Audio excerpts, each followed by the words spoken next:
segala kemuliaan bagi Yesus yang telah menyelamatkan kita, membela kita, menguatkan kita, dan melakukan perkara-perkara dahsyat buat kita. Haleluya. It's Monday. It's time of PHM. Hari ini hari Senin, berarti waktunya kita untuk menjawab pertanyaan saudara sekalian. Karena selalu saya bilang saya tidak mau jadi pendeta yang untouchable, ya kan?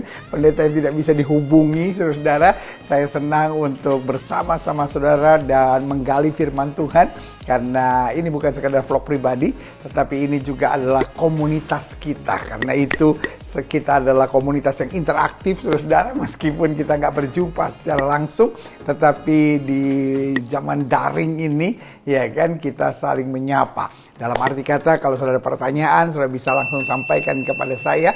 Cukup dengan hashtag PHM, lalu kemudian sampaikan pertanyaan saudara, dan nanti pertanyaan yang dipilih oleh tim itu yang dianggap mewakili pertanyaan banyak orang, itu yang akan saya jawab, saudara. Dan dengan sukacita hari ini kita akan menjawab pertanyaan tentang bagaimana melepaskan diri dari prasangka dan asumsi.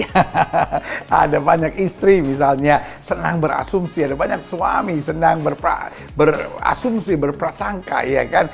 Teman pelayanan, kadang-kala orang di kantor, masa muda, ya kan, penuh dengan prasangka-prasangka, penuh dengan asumsi-asumsi. Dan ada pepatah bahasa Inggris yang bilang assumption is the mother of confusion.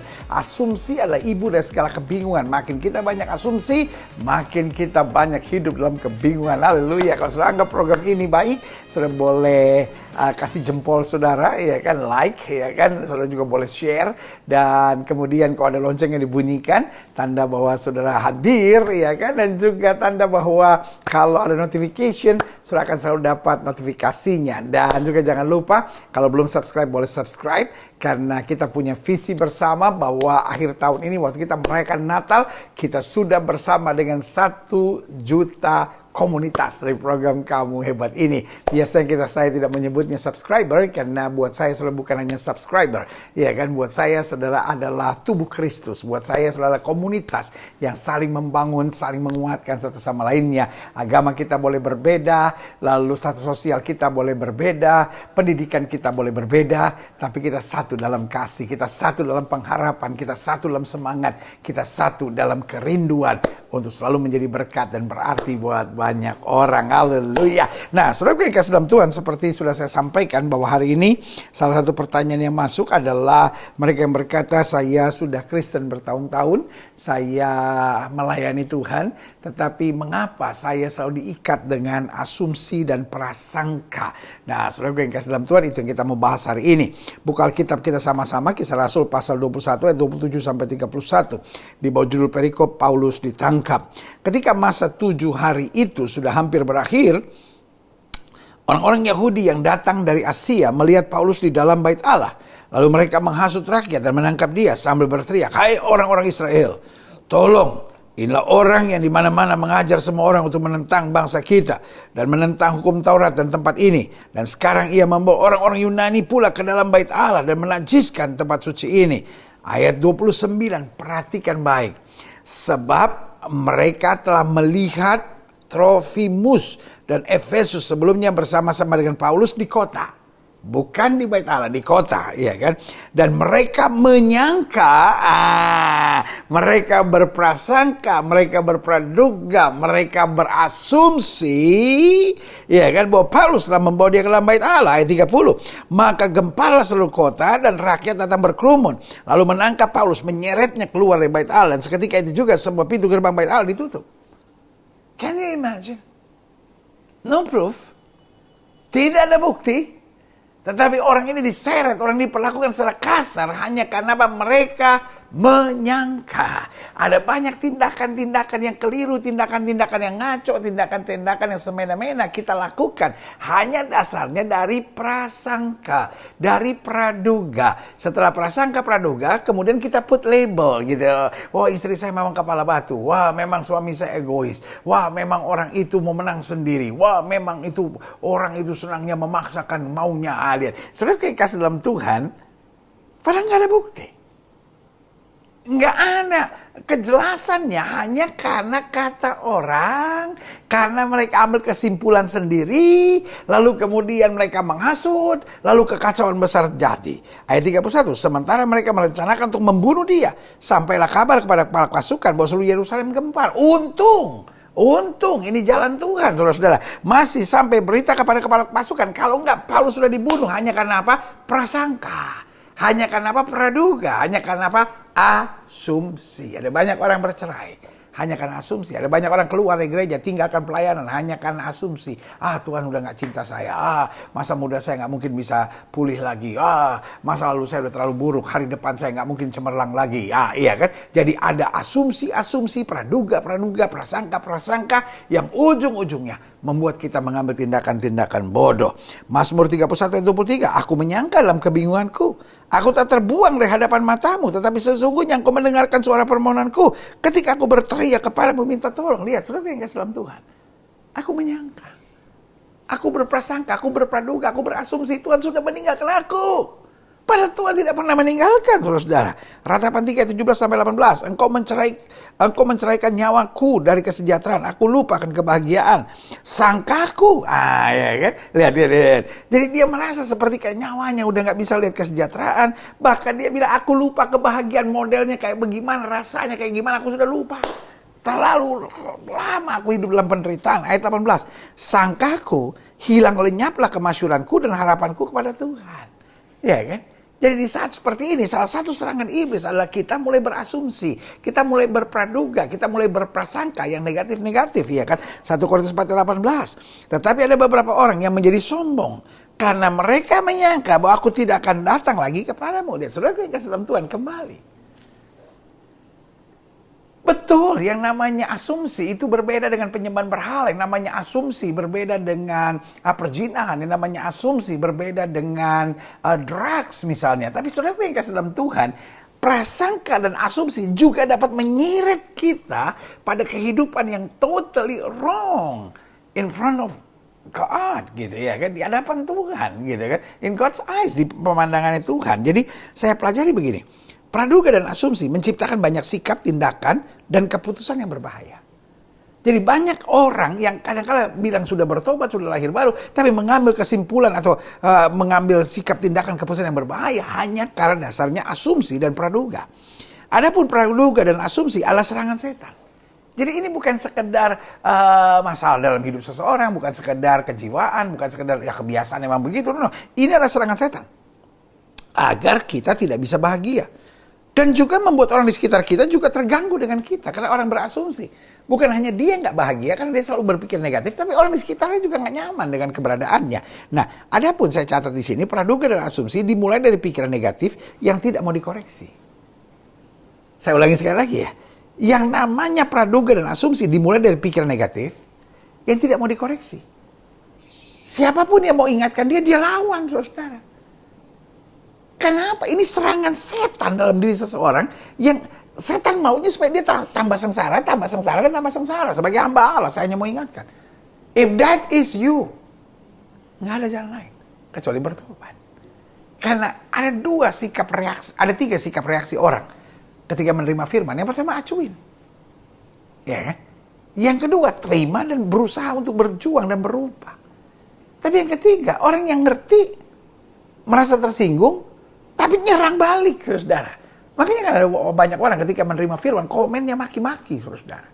Karena dia sadar sebetulnya firman itu buatnya. Tapi dia gak mau berubah. Dia cari pembenaran-pembenaran buat dirinya. Nah, bicara tentang praduga dan asumsi, tadi sudah saya katakan. Praduga dan asumsi dimulai dari pikiran negatif yang tidak mau dikoreksi. Nah, bicara tentang praduga dan asumsi, yang pertama, ada orang-orang yang tidak memiliki gangguan praduga dan asumsi. Ada orang-orang yang selalu berpikir positif. And that is great. Dan saya berdoa supaya komunitas kamu hebat, orang-orang yang pikirannya positif, membangun dan selalu rindu jadi berkat. Yang kedua, bicara tentang praduga dan asumsi, ada orang-orang yang mengalami serangan iblis dalam bentuk praduga dan asumsi, namun bisa mengatasi serangan setan dalam bentuk praduga dan asumsi tersebut. Jadi dia bisa atasi. Dia bisa. Dia tahu ini serangan setan. Dalam nama Yesus, saya tidak mau beri ruang untuk asumsi dan praduga. Hanya apa yang baik, apa yang benar, apa yang mulia, apa yang sedap didengar, itu yang saya mau pikirkan dalam hidup saya. Tapi yang ketiga, ada orang-orang yang mengalami serangan iblis dalam bentuk praduga dan asumsi, namun merasa benar sendiri, sehingga tidak pernah merasa perlu untuk berubah dan mengatasinya. Ya, yang dia buat ya memang dia orangnya begitu, ternyata mau diapain gitu. Jadi dia nyerang orang karena dia percaya pada asumsi dan praduga dan dia pikir nothing wrong with that. Bahkan kadang-kadang dia pikir, ya itu kan hikmat dari Tuhan, itu kan supaya kita lebih hati-hati, supaya kita lebih waspada, itu kan Tuhan yang sudah ngomong, bahaya. Ketika tindakan bodoh kita buat dan kita sudah selimuti dengan ini dari Tuhan, ini kehendak Tuhan, ini rencana Tuhan, yang terjadi adalah hidup kita makin sengsara, makin binasa, makin hancur. Selanjutnya, ada orang-orang yang mengalami serangan iblis dalam bentuk praduga dan asumsi, ingin berubah, namun belum bisa mengatasi serangan setan dalam bentuk praduga dan asumsi ini. Iya kan? Jadi jelas ya. Yang pertama, ada orang-orang yang tidak memiliki gangguan, tidak memiliki masalah dengan praduga dan asumsi, karena dia selalu berpikir positif. Yang kedua, ada orang-orang yang mengalami serangan iblis dalam bentuk praduga dan asumsi, namun bisa mengatasi serangan setan dalam bentuk praduga dan asumsi tersebut, dia bisa menang. Ya kan?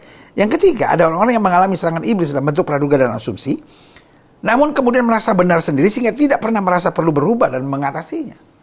Buat dia memang orang kayak gitu mesti dihadapinnya begitu, ya kan? Dan akhirnya yang sengsara adalah dirinya sendiri. What we can say, what we can do menghadapi orang seperti itu, hanya kita doakan supaya dia bertobat, supaya dia disadarkan oleh Roh Tuhan. Yang keempat, ada orang-orang yang mengalami serangan iblis dalam bentuk praduga dan asumsi, ingin berubah, namun belum bisa mengatasi serangan setan dalam bentuk praduga dan asumsi itu, sehingga apa yang terjadi, dia terus dikuasai, sehingga hidupnya, aduh kok Tuhan saya begini, saya pengen gitu. Berpikir yang positif, yang membangun, yang menjadi berkat. Nah, saya pelajari bagaimana supaya kita bisa bebas dari praduga dan asumsi ini. Yang pertama, sadari dulu hal ini adalah serangan setan.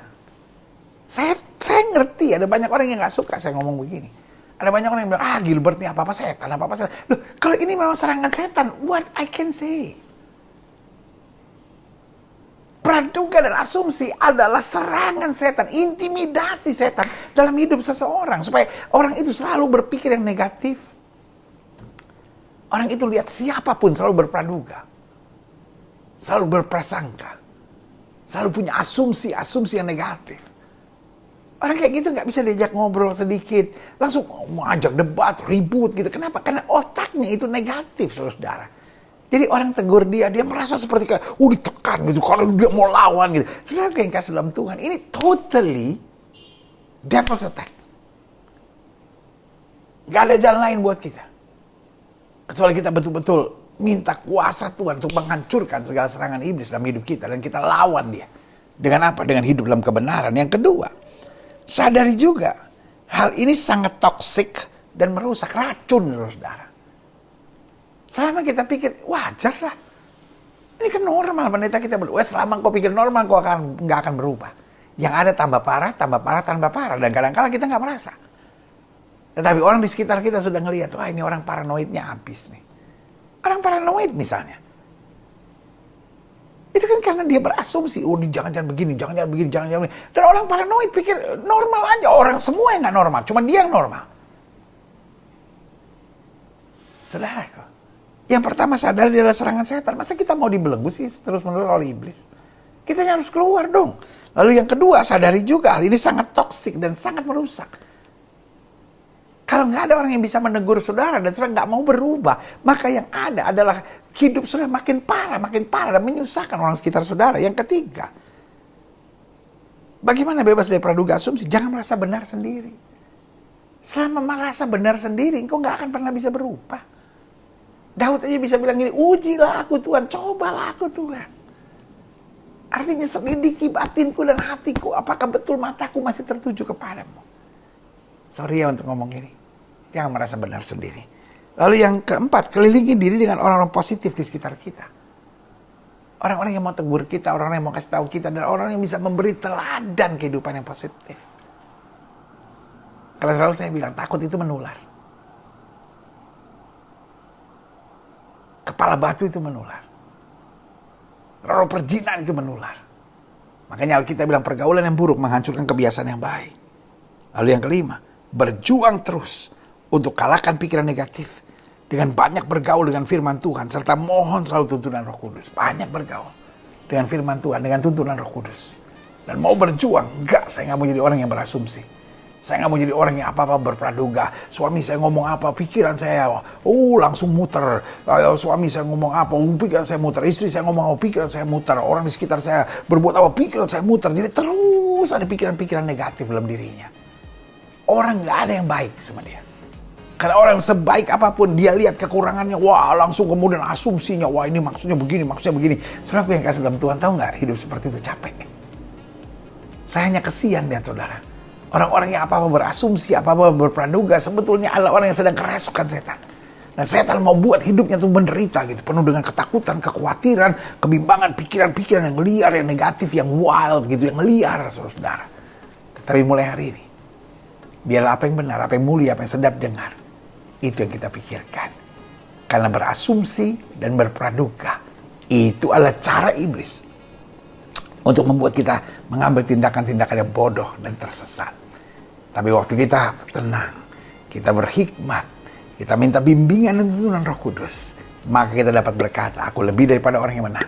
Karena Kristus yang mengasihi aku. Haleluya. Saudara yang kasih dalam Tuhan, kita sukacita untuk dapat saling menyapa dalam program PSM ini. Dan saya berdoa supaya hidup saudara sungguh-sungguh bebas dari asumsi dan praduga. Tapi hidup dalam kasih, hidup dalam damai, hidup dalam hikmat.